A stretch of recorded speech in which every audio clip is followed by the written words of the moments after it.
Hello guys, তো চলে এলাম আরও একটা নতুন ভিডিও নিয়ে। তো এখনও পর্যন্ত আমার চ্যানেলে খুব বেশি রিচ আসেনি, ঠিক আছে। বাট হাল ছাড়ছি না, প্রতিদিন ভিডিও তো আপলোড করবই। আর আমি জানি একটা সময় ঠিক গ্রো হয়ে যাবে, ইউটিউবের পলিসি এটা।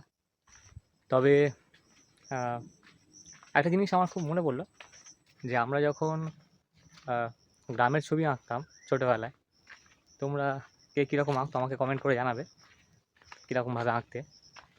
ছোটোবেলায় আমরা যখন গ্রামের ছবি আঁকতাম তখন কি করতাম, একটা মানে আমি যেটা করতাম আর কি, দুটো জোড়া ঘর থাকবে, টালির চাল থাকবে, একটা টালির চাল থাকবে, একটা খড়ের চাল থাকবে, ঘরের পাশে একটা বড় গাছ থাকবে, দুটো পিছনে দুটো পাহাড় থাকবে, দুটোই পাহাড় থাকবে ত্রিভুজ আকৃতির, একটা তোমার মাঝখান থেকে পাহাড়, দুটো পাহাড়ের মাঝখান থেকে একটা সূর্য থাকবে, আকাশে দুটো তিনটে পাখি থাকবে, আর ঠিক বাড়ির সামনে থেকে একটা রাস্তা থাকবে, আর রাস্তার পাশে একটা পুকুর থাকবে। পুকুরে যদি খুব ভালো আঁকতাম, পুকুরে একটা হাঁস চড়তো, আর গাছের নিচে একটা ঝুড়ি রাখা থাকতো। এই হচ্ছে আমার গ্রামের সিনারি, ঠিক আছে। তো তোমরা কে কীরকম আঁকতে আমাকে জানাও। আর আজকে আমি তোমাদের দেখাচ্ছি গ্রামের রাস্তা কীরকম হয় অ্যাকচুয়ালি, ঠিক আছে।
বেসিক্যালি একটা জিনিস আজকে স্ক্রল করতে করতে দেখলাম ফেসবুকে,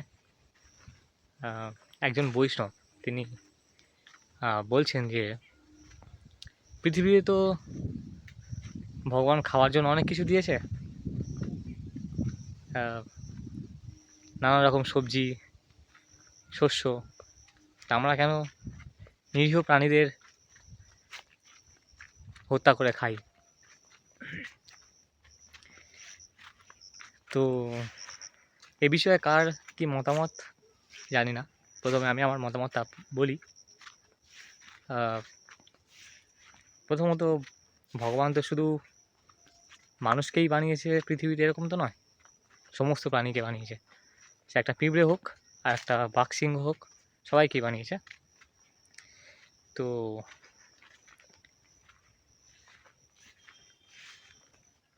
আমার কথা হলো, ভগবান যাদেরকে বানিয়েছে মানে বাঘ সিংহ সমস্ত প্রাণী, তাদের তাদের কিন্তু কেউ বলে দেয়নি কে কী খাবে। মানে ওটা ওর নিজে থেকেই ওটা ভগবান চেতনা দিয়ে দিয়েছে যে